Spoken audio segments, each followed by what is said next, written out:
City presents Radio City Rangmanch.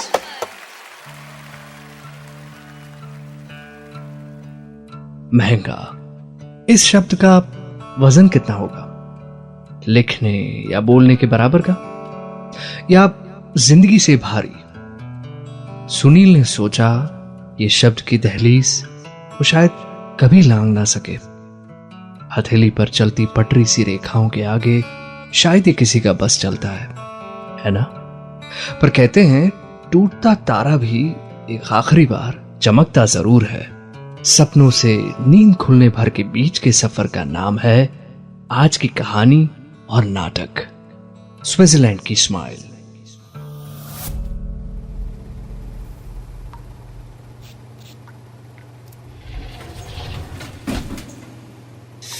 लगता है AC को सारी की सारी ठंडक आज के आज ही दे देनी है। मुर्दा घर में आपका स्वागत है।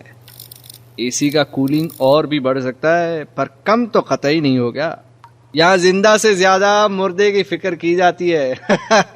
क्या समझे सुजय बाबू? बाबा राकेश, आपके चरण कहाँ है? कुछ काम कर लें। काम अगर न भी किया तो भी यहाँ देखने वाला कोई नहीं है दोस्त।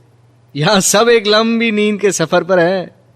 हमें सिर्फ आज की नाइट ड्यूटी खत्म करनी है, और आज नींद भी बहुत आ रही है यार।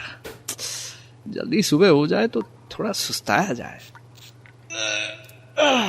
चलिए काम पे लगते हैं। शाम को स्विट्जरलैंड से एक बॉडी आई है, नाम है सुनील कुमार, उम्र 64 वर्ष, मौत की वजह दिल का दौरा। ओ अच्छा, तो ये वही बॉडी है जिसके बारे में बताने परितोष ने कॉल किया था। परितोष का कॉल? ऐसा तो क्या है इस बॉडी में जो आलसी शिरोमणि द ग्रेट परितोष ने आपको कॉल कर दिया? बॉडी का नाम है सुनील कुमार, उम्र 64 वर्ष। और ये बात तुम अभी बोले? हाँ, और इन जनाब के सामान में एक डायरी भी आई है। परितोष ने थोड़ी पढ़ी और फौरन मुझे कॉल कर दिया। तो ये बात है। चलिए, नाइट ड्यूटी में आज नींद नहीं आएगी। कहाँ है डायरी? वहीं टेबल के पास, देखो वो रही। वैसे राकेश, एक बात नोट की तुमने? डेड बॉडी के फेस पर स्माइल है। ये लो, सुनाओ पढ़ के। ओए, साइड में रखिए डायरी, और ऐसी बात मत कर, समझा? ठीक है? पूरी रात काटनी है अभी। घबराओ नहीं दोस्त, हो सकता है शायद मुझे ही ऐसा लगा हो, तुम्हें ना भी लगे। तुम डायरी पढ़ो ना, क्या पता स्माइल का कारण भी मिल जाए। क्या? कुछ नहीं, तुम डायरी पढ़ो यार।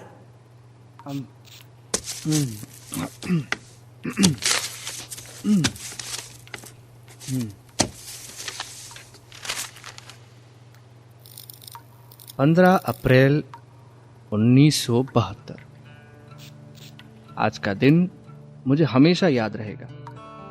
ये डायरी जिसमें मैं लिख रहा हूँ, ये आज विदेश से आई है मेरे पास। मुझे लिखना पढ़ना कहाँ अच्छा लगता है, और अभी ये लिखते वक्त माता श्री की नजर इस तरफ है, और इस चमत्कार को देख के हैरान है शायद। तुम मेरी डायरी, तुम डब्बू और कालू के बाद नहीं, ये फिर से लिखता हूँ। तुम शायद मेरी पहली ऐसी दोस्त बन सकती हो जिससे मैं कभी भी और कुछ भी कह सकता हूँ। तुम्हारे पहले पन्ने पर मेरी फेवरेट फाउंटेन पेन से मैंने मेरा नाम लिखा, सुनील कुमार, कक्षा 8। सुनील कुमार, कक्षा 8। आज दोपहर जैसे ही मम्मी ने मुझे मेरे लिए एक पोस्ट आई है कहा, मैंने बिना हाथ पैर धोए और खाए लपक कर तुम्हारे कवर को फाड़ डाला, और अंदर देखा तो तुम थी, मरून कलर की लेदर डायरी। एक मजे की बात बताऊं, मुझे आज पहली बार इतनी महंगी गिफ्ट मिली है। कवर से एकदम महंगे सेंट की खुशबू आ रही थी, और तुम्हारा पहला पन्ना खोलते ही मेरी आंखें खुली की खुली रह गई। पन्ने के बीच रखे उल्टे पोस्टकार्ड को जैसे ही मैंने पलटा, साफ नीले आसमान के आगे खड़ा एक विशाल पहाड़ दिखा।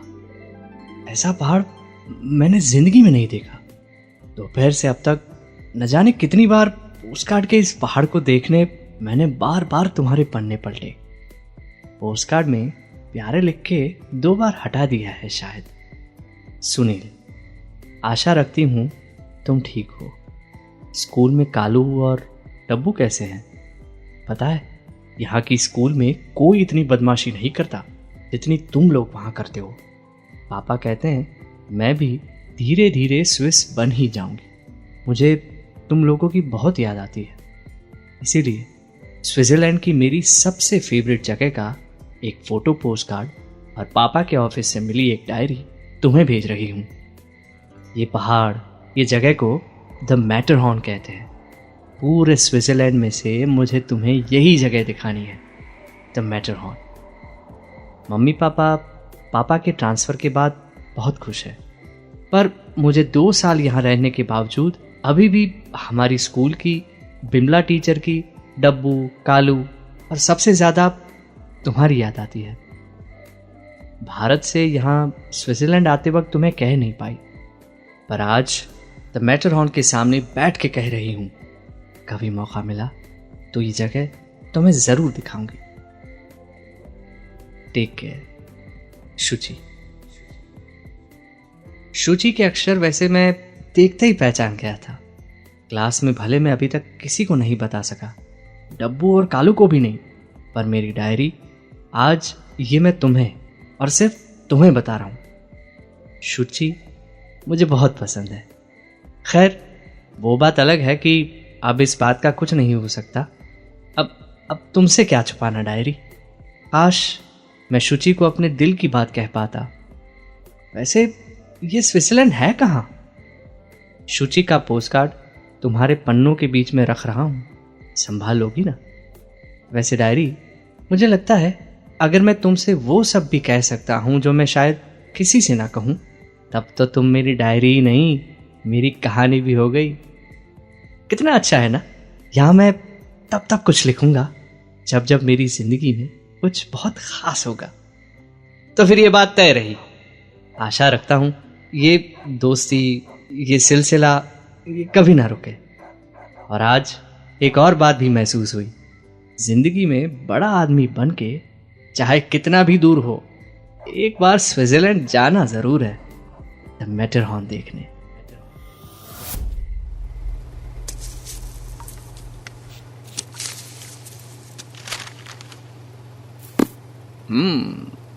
बुड्ढे का बचपन काफी दिलचस्प रहा होगा ना। कक्षा 8 यानी 13-14 साल का रहा होगा सुनील, है ना? ये डेड बॉडी। अच्छा, आगे पढ़ो ना, कुछ और लिखा है क्या? सब्र सुजय बाबू, सब्र। लिखा है, बहुत कुछ लिखा है बुड्ढे ने। पढ़ते हैं ना। यहाँ हमारे अलावा बाकी सब नींद से सो रहे हैं। चिंता मत करो, हमें कोई डिस्टर्ब नहीं करेगा। क्या बोलते हो?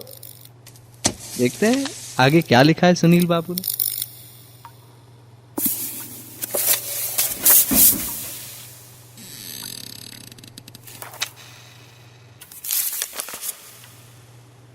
सुबह होते ही हमारी ड्यूटी खत्म हो जाएगी और सुनील कुमार, मेरा मतलब है ये डेड बॉडी और ये डायरी भी चली जाएगी।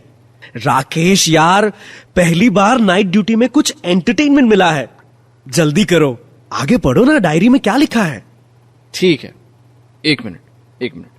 पहले गला थोड़ा गर्म किया जाए, चाय पी लेता हूं।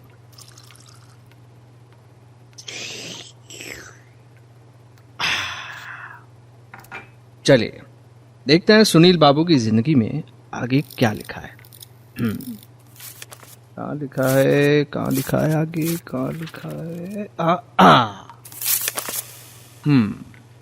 तारीख है 8 जुलाई 1981। मेरी कहानी। 22 साल का एक इंसान कैसे सपने देखता है। एक अच्छी नौकरी, कुछ अच्छा वक्त बिता जाए ऐसा एक साथी, और फिर आता है मेरे जैसा इंसान जिसको स्विट्जरलैंड के सिवा कुछ सूझता ही नहीं है।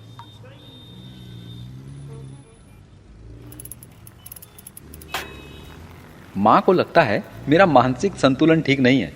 अब माँ को कौन बताए बचपन का सपना पिंजरे में बंद वो चिड़िया है जो कुछ भी हो जाए बस पिंजरे से आजाद होना चाहती है। 2 साल से कुरियर बॉय की नौकरी में पार्सल के एड्रेस से ज्यादा मैं लोगों को पढ़ता हूँ और थोड़ा बहुत अपने विचार लिख भी लेता हूँ। मेरी कहानी आज फिर एक बार तुमसे ये बात करने का मतलब है कुछ घटा है जिंदगी में जो तुमसे कहना चाहता हूँ। माँ ने आज मेरे लिए लड़की ढूंढ ली। रेनू नाम है उसका। जिंदगी के इस नए पन्ने के लिए कुछ लिखा है मैंने। कुछ बातें, कुछ लम्हे मैं अपने पास रखना चाहता हूं ताकि जब एक रोज आईने में अपने आप को देखूं तो उनमें लौट सकूं। आजकल आईना कम देखता हूं। लम्हे के अंदर के उस मैं से मुलाकात आजकल कम ही होती है। अब मां को कैसे समझाऊं? रेनू अच्छी लड़की है, पर क्या वो इस घर में रह पाएगी? क्या मेरी आमदनी और स्विट्जरलैंड के सपने को समझ पाएगी? 2 साल की नौकरी से की गई बचत राशि लेकर आज मैं ट्रेवल्स ऑफिस गया था। मुझे समझ में नहीं आता क्या इंसान को सपने देखने का भी कोई हक नहीं है? ट्रेवल ऑफिस वाले मेरी बचत की धनराशि सुन के मुझ पर हंसने लगे। लगता है पूरी जिंदगी भर की कमाई से भी शायद ही द मैटर हॉर्न स्विट्जरलैंड के पहाड़ देखने का मौका मिले। महंगा, इस शब्द की अहमियत आज समझ में आई। ये शब्द आज मुझे मुझसे भी बड़ा होता दिखाई दिया।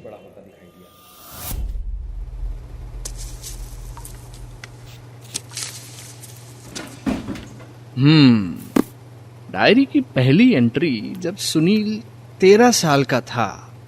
दूसरी एंट्री 8 जुलाई 1981 जब वो 22 साल का रहा होगा। और अगली डायरी एंट्री 27 नवंबर 1994 को लिखी गई है, यानी तकरीबन 35 साल का रहा होगा। 35, समझ रहे हो? सुनील की पूरी जिंदगी हमारे सामने आज रात एकदम पोस्टमार्टम हो रही हो, ऐसा लग रहा है ना? तुझे नहीं लगता कि तुझे थोड़ी जल्दी करनी चाहिए? दोस्त, रात बीत रही है।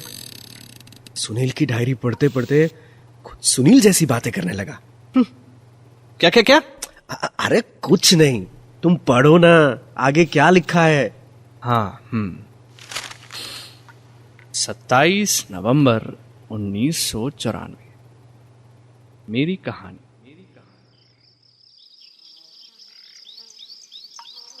शायद ये बात मैं अच्छे तरीके से रेनू को भी न बता पाया, पर वो थी तो इस घर में रौनक थी। उसे कहीं ना कहीं ऐसा जरूर लगा होगा कि इस रिश्ते में सिर्फ वही है।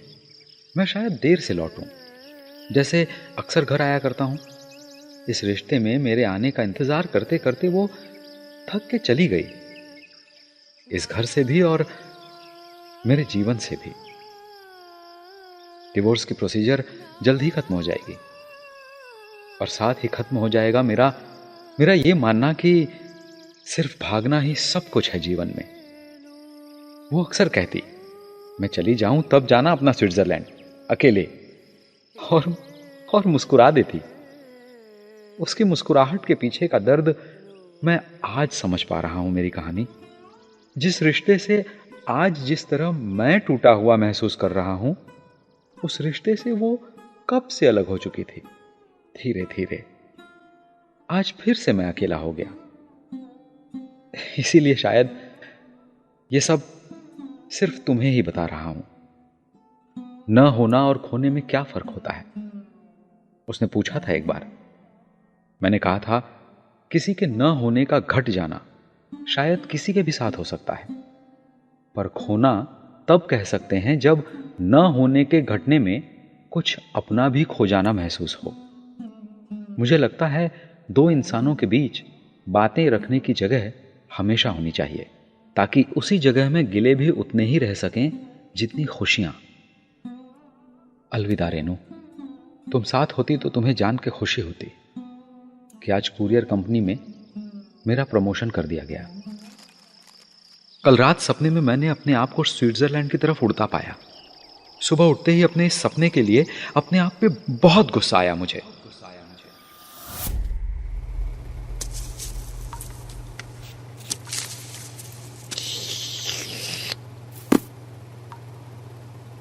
अरे सुनील बाबू, भाई कमाल की शिद्दत है आपके सपने में।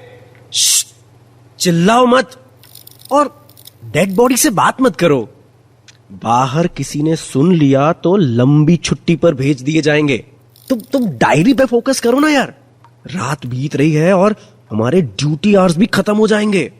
पढ़ता हूं। 11 जून 2014, यानी तकरीबन 55 साल के हो गए होंगे सुनील बाबू, है ना? तो 11 जून 2014 को सुनील बाबू ने लिखा है,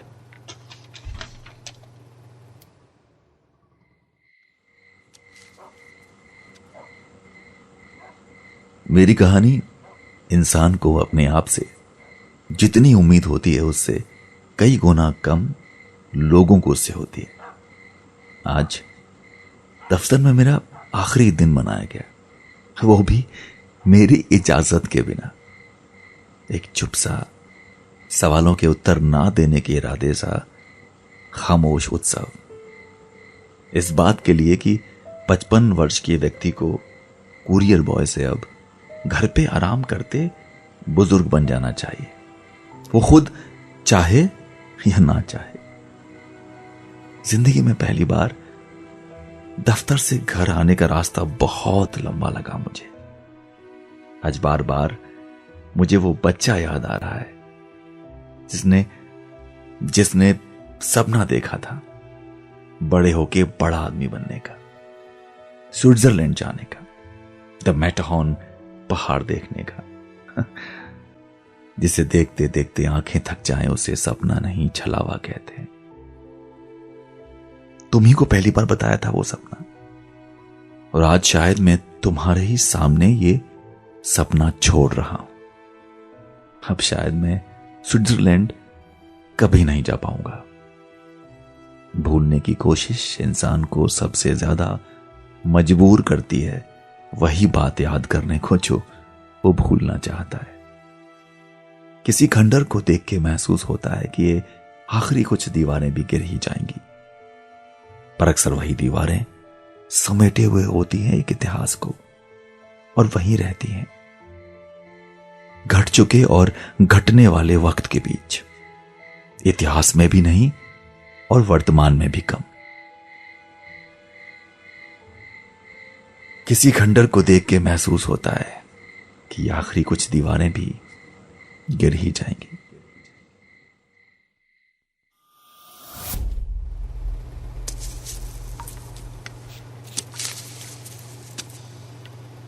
बीस नवंबर 2015, मेरी कहानी।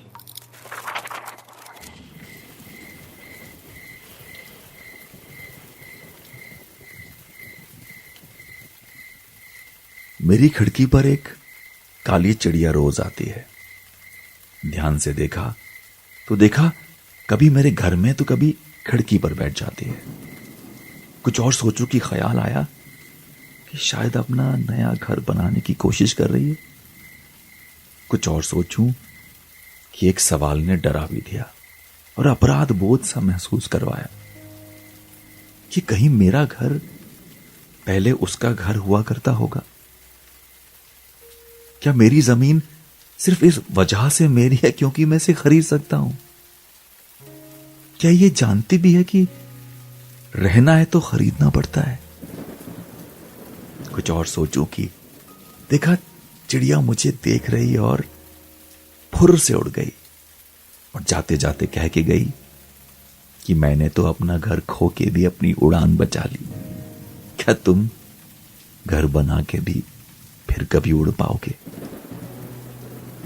कभी कभी लगता है जब बचपन के सपने को देखने बुढ़ापे की ऐनक की जरूरत पड़े तो शायद बहुत देर हो चुकी है। इतना लिखा ही था कि दोपहर होते होते शायद हवा ने अपना रुख बदल लिया। एक लिफाफा और एक कुरियर आया। चश्मा पहन के देखा ध्यान से तो लिफाफे पर लिखे अक्षर कुछ जाने पहचाने से लगे। वही खुशबू, वही तस्वीर, द मैटरहॉर्न। शुचि का लेटर आया।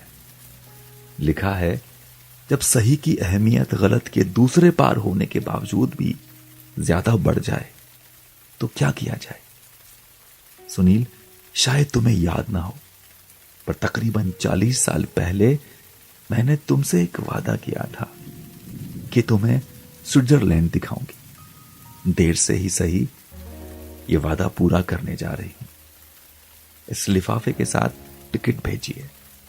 1 महीने के बाद तुम स्विट्जरलैंड आ रहे हो। इस वाक्य को न जाने कितनी बार पढ़ा मैंने। मेरी कहानी तुम्हें तो सब पता है। शुचि का ये लेटर, द मैटरहॉर्न की वही तस्वीर, स्विट्जरलैंड की टिकट और शुचि का ख्याल। इस बात को मैं अपने आप में समा नहीं पा रहा था। काश मैं उस बच्चे को कह सकता कि हर बार जो हवाई जहाज देख के तुम स्विट्जरलैंड जाने के सपने देखते थे वो अब पूरे होने वाले हैं। मासूमियत और शिद्दत से देखे सपने पूरे होते हैं। काश मैं बच्चा होता तो पूरे घर में कूद कूद के थक के सो जाता। मेरी कहानी, क्या सच में सपने सच होते हैं? मैंने अपने आप को चिमटी काटी और शुचि के अक्षर पर फिर एक बार उंगलियां फेरने लगा। कैसी लगती होगी शुचि? कैसा दिखता होगा द मैटरहॉर्न पहाड़? मैं उसे देखते कैसा लगूंगा?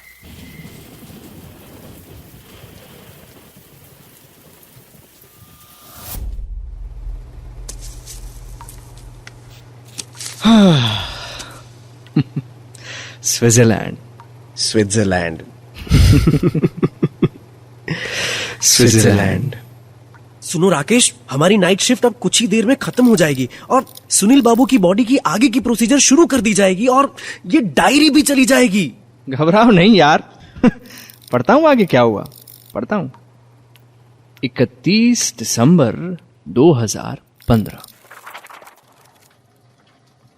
शाम के रंगों का आप पे असर आपके साथ बैठे इंसान पे निर्भर करता है। मेरी कहानी, आज यकीन और खुशी के बीच का कुछ महसूस कर रहा हूं मैं। शरीर कुछ ऐसे कांप रहा है कि जैसे मोटर लगा दी हो। सपने में भी जिस ठंड का एहसास नहीं वो आज महसूस हो रही है। 31 दिसंबर 2015, साल का आखिरी दिन मैं स्विट्जरलैंड में बिताऊंगा। ये ना तो सोचा था, या सच कहूं तो वो अब सालों से ये विचार भी महंगा लगने लगा था। पर देखो, एक डायरी यानी कि तुम, मेरी कहानी यहीं से आई थी तुम मेरे पास और पूरी जिंदगी मेरे साथ रही, और आज तुम मेरे साथ यहां भी हो। ये शायद तुम मुझे यहां लेकर आई। शायद ये सारी बातें बचकानी बहकी सी लगे, पर आज मिजाज ही कुछ ऐसा है। एक तरफ शुचि बाहर कुछ सामान लेने गई और दूसरी तरफ मैं उससे तुम्हारा जिक्र किए बिना तुम्हारे साथ ये सारी बातें शेयर कर रहा हूं। शुचि, ये नाम सोचते ही मैं 40 साल पीछे चला जाता हूं। स्कूल की वही क्लास जहां मैं सिर्फ उसी को देखता रहता, चुपके से, और शायद आज तक कह भी नहीं पाया। वक्त ने किया क्या हंसी सितम। शुचि का पति यहीं का था और 4 साल पहले एक कार एक्सीडेंट में चल बसा। शुचि के बच्चे अमेरिका में बस गए और शुचि, उसकी आंखों में इंतजार देखा है मैंने। एक बड़े से घर में अपने परिवार की कई सारी फोटोग्राफ्स, एक बड़ी सी लाइब्रेरी, 4 बेडरूम्स, एक छोटा सा किचन और पास ही में अपना एक कैफे। बस यही है शुचि की स्विस और शायद अकेली सी जिंदगी। एक बात कहूं, शुचि की नजर में वही कशिश नजर आती है और आवाज में वही खनक। इन छुर्रियों ने न जाने कितने साल अपने अंदर बसा रखे। मैं अक्सर सोचता हूं, पहाड़ों पर ज्यादातर बुजुर्ग ही क्यों नजर आते हैं? क्या ये यहीं बूढ़े हुए होंगे? क्या कभी इनके सपनों को पर नहीं लगे होंगे? अक्सर अपने गांव में भी यही देखा है मैंने। बुजुर्ग की आंखों में जंग चढ़ा इंतजार दिखता है। दूर से आने वाले के इंतजार में झुर्रियां लगते देखा है। इन्होंने वक्त को शायद बहुत करीब से निकलते देखा है, धीमे धीमे फिसलते हुए, जैसे सपनों की मृत्यु में होता है, धीमे धीमे। जब आंखों को पता लगे तब तक शायद बहुत देर हो चुकी होती है। एक ही दिल है और अब इतनी खुशी का उसमें समाना शायद मुश्किल हो रहा है।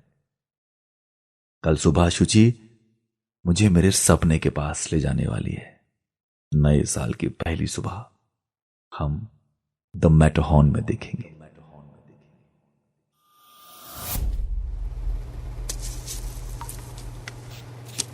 1 जनवरी 2016।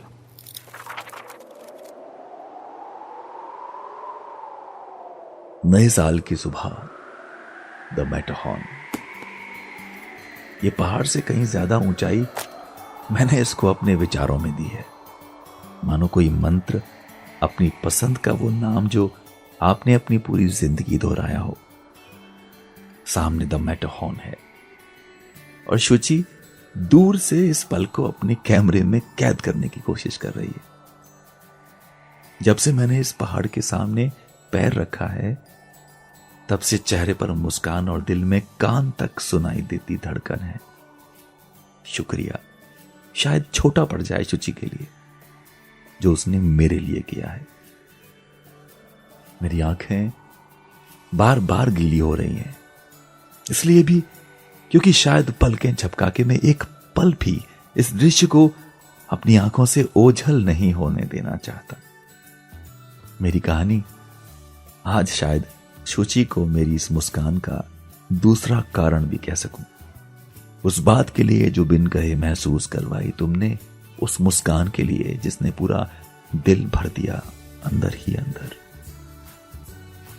ना और कुछ लिखा जा रहा है, ना और कुछ महसूस हो रहा है। एक शून्य सा भाव है, दौड़ में फिनिश लाइन के पार खड़े होने जैसा, सपनों से लड़कर जीतने जैसा।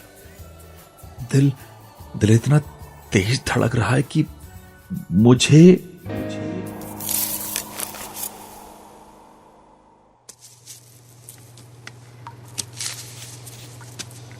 मुझे क्या? आगे पढ़ो ना।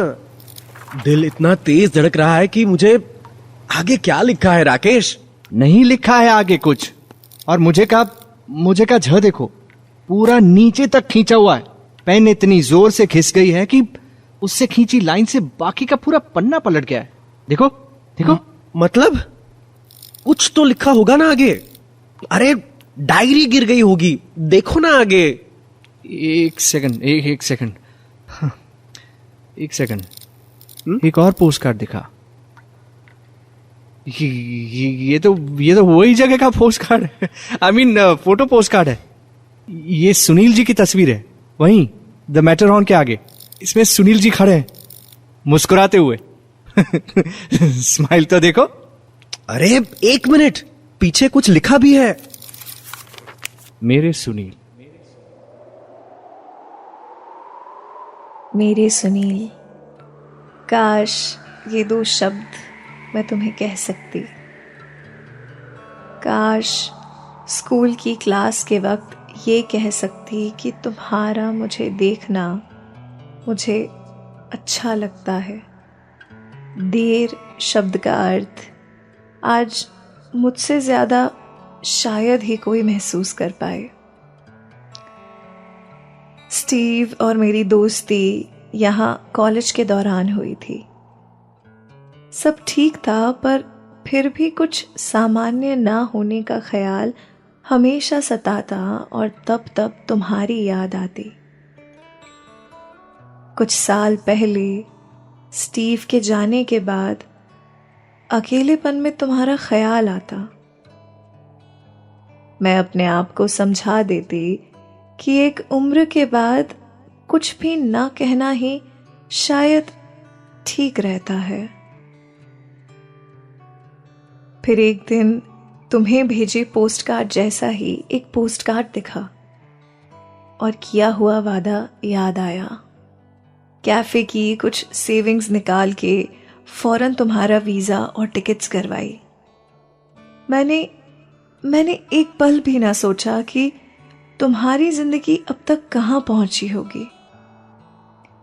तुम यहां आए तो रेनू के बारे में जाना। तुमसे छुपकर तुम्हारी डायरी के कुछ पन्ने पढ़े और तुम्हारे सपनों को मैंने अपनी आंखों से देखा। तुम्हारी चाहत, तुम में कहीं ना कहीं दबे हम के बारे में पता चला। पता है, जब तुम पहली बार द मैटरहॉर्न के सामने खड़े थे, तब चुपके से मैंने तुम्हारी कई फोटोज क्लिक की। याद है कैसे हमने 31 दिसंबर की पूरी रात बस एक दूसरे से बातें करते बिताई। कुछ लिखा है तुम्हारे बारे में। उस रात हम दोनों ने सालों का इंतजार टटोला। कुछ लम्हे संभाले, कुछ गिले खंगाले, कुछ बातों को दोहराया, कुछ परतों को हटाया। उस रात हमने उंगलियों से पीठ पे नाम बनाए। लाचार इस लम्हे में यही सोच रही हूं कि सबसे दुखद होता है अंदर रखी बातों को ना कह पाना। सब कुछ बड़े सलीके से सजाया था मैंने तुम्हारे लिए। स्विस धरती पर तुम्हारा स्वागत, देर रात चाय के साथ की हमारी बातें और नए साल की पहली सुबह तुम्हारे साथ द मैटरहॉर्न के सामने खड़े रहकर अपने दिल की बात तुम्हें कहने की ख्वाहिश। पर शायद सपनों के पूरे होने पर आवाज नहीं आती। पहाड़ को देख के तुम मुस्कुरा रहे थे और तुम्हारे फोटोज क्लिक करती मैं कि अब कुछ ही पल में मैं तुम्हें वो सब कह पाऊंगी जो तुम्हें क्लास की बेंच से कहना चाहती थी। तुम मुस्कुराते रहे और मैं तुम्हें देखती रही और वक्त शायद एक पल के लिए अपनी पलकें झपकाना भूल गया। मुस्कुराते हुए तुम वहीं खड़े खड़े डह गए। जिस खुशी को तुम अपने आप में समाना चाहते थे, वो शायद तुम्हारे दिल से कई गुना बड़ी थी। इस पोस्टकार्ड को तुम्हारी ही डायरी में रख रही हूं कि शायद कुछ पन्नों में ही सही तुम्हारे साथ रह सकूं। जैसे फराज साहब ने कहा है, अब के हम बिछड़े तो शायद कभी ख्वाबों में मिले, जिस तरह सूखे हुए फूल किताबों में मिले। अलविदा सुनील, तुम्हारी शुचि।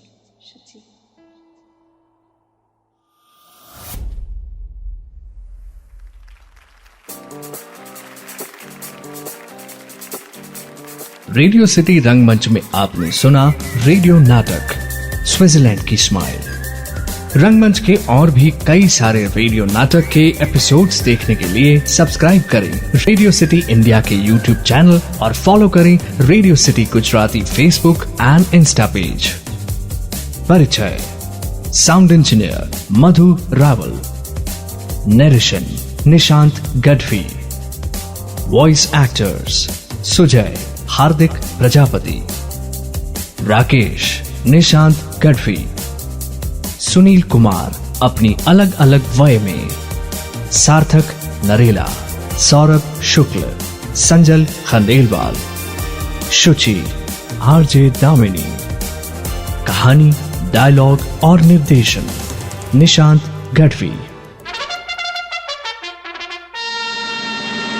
रेडियो सिटी रंगमंच। रंगमंच और उसके इंटरेस्टिंग एपिसोड्स देखने के लिए सब्सक्राइब करो रेडियो सिटी इंडिया का यूट्यूब चैनल और फॉलो करो radio City Gujarati on Facebook and radio City _Gujarati on Instagram.